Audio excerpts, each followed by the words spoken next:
Assalamualaikum warahmatullahi wabarakatuh.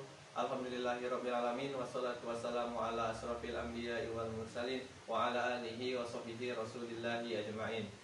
Baiklah, pada kesempatan kali ini kami dari kelompok 7 yang beranggotakan Apriliana Puspitasari, Dina Krisna, Muhammad Ilyas, dan Uray Muhammad Reza akan menyampaikan materi mengenai Allah sebagai yang maha pengasih dan maha penyayang atau Ar-Rahman dan Ar-Rahim dalam metode field trip. Baiklah adik-adik, di sini kakak akan menjelaskan metode field trip. Metode field trip ialah cara mengajar yang dilaksanakan dengan mengajak siswa ke suatu objek tertentu di luar sekolah untuk mempelajari atau menyelidiki sesuatu seperti meninjau pabrik sepatu, suatu bengkel mobil, toko serbada, peternakan, perkebunan, lapangan bermain dan sebagainya. Metode field trip dianggap sebagai peneliti sebagai salah satu metode efektif digunakan sebagai metode pembelajaran, khususnya dalam melatih keterampilan menulis karangan deskripsi siswa, karena dengan mengamati lingkungan secara nyata siswa akan lebih bersemangat dalam mengembangkan ide, pendapat, dan gagasannya. Baiklah, berikut kelebihan metode field trip adalah: 1. Anak didik dapat mengamati kenyataan-kenyataan yang beraneka ragam dari dekat. Yang kedua, anak didik dapat menghayati pengalaman-pengalaman baru dengan mencoba turut serta di dalam suatu kegiatan. Yang ketiga, anak didik dapat menjawab masalah-masalah atau pernyataan-pernyataan dengan melihat, mendengar, mencoba, dan membuktikan secara langsung. Yang kelima, anak didik dapat memperoleh informasi dengan jalan mengadakan wawancara atau mendengar ceramah yang diberikan selama kegiatan pembelajaran berlangsung. Dan yang kedua, metode field trip mempunyai kekurangan, yaitu 1. Memerlukan persiapan oleh banyak pihak. Yang kedua, jika karya wisata sering dilakukan akan mengganggu kelancaran pelaksanaan pembelajaran, apalagi jika tempat-tempat yang dikunjungi jauh dari sekolah. Yang ketiga, kadang-kadang terjadi kesulitan dalam pengangkutan.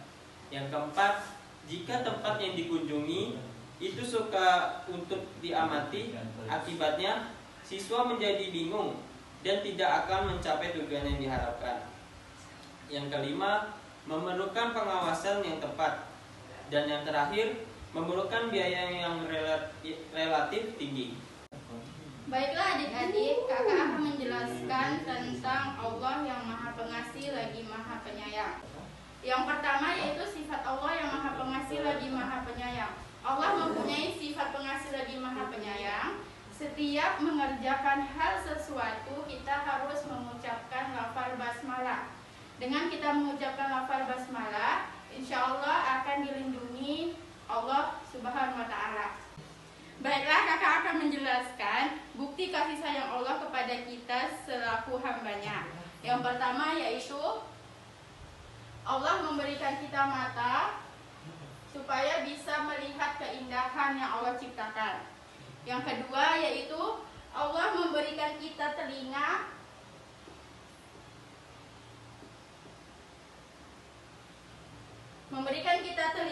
sehingga kita bisa mendengarkan suara azan, suara bapak guru mengajar, dan yang ketiga yaitu mulut. Allah menciptakan kita mulut supaya kita bisa melafalkan zikir, mengucapkan hal-hal baik, dan sebagainya. Yang keempat yaitu hidung. Allah menciptakan kita hidung supaya kita bisa mencium segala aroma. Aroma busuk, aroma wangi. Yang kelima yaitu tangan. Allah menciptakan tangan supaya kita bisa melakukan segala kegiatan seperti belajar, bermain, melakukan aktivitas yang lainnya. Jadi kita sebagai manusia harus pandai-pandai bersyukur atas pemberian Allah Subhanahu wa Ta'ala. Selanjutnya kakak akan menjelaskan tentang perilaku yang mencerminkan Allah Subhanahu wa taala yang Maha Pengasih lagi Maha Penyayang.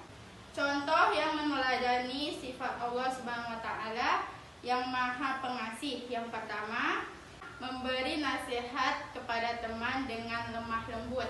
Yang kedua yaitu hormat kepada orang tua dan guru. Yang ketiga yaitu memberi sedekah kepada fakir miskin dengan ikhlas. Dan yang keempat, menjenguk teman yang sakit. Baik, selanjutnya yaitu contoh perilaku sifat Allah Subhanahu wa taala yang Maha Penyayang. Yang pertama yaitu membantu orang tua di rumah. Yang kedua, menyayangi teman atau saudara. Yang ketiga yaitu mendoakan teman yang sakit. Yang keempat yaitu merawat tanaman bunga. Yang kelima yaitu membuang sampah ke tempatnya. Baiklah, itu saja penjelasan dari kelompok kami mengenai meyakini Allah sebagai Ar-Rahman dan Ar-Rahim dalam metode field trip. Demikian yang dapat kami sampaikan, kurang lebih mohon dimaafkan. Wabillahi taufik wal hidayah. Wassalamualaikum warahmatullahi wabarakatuh.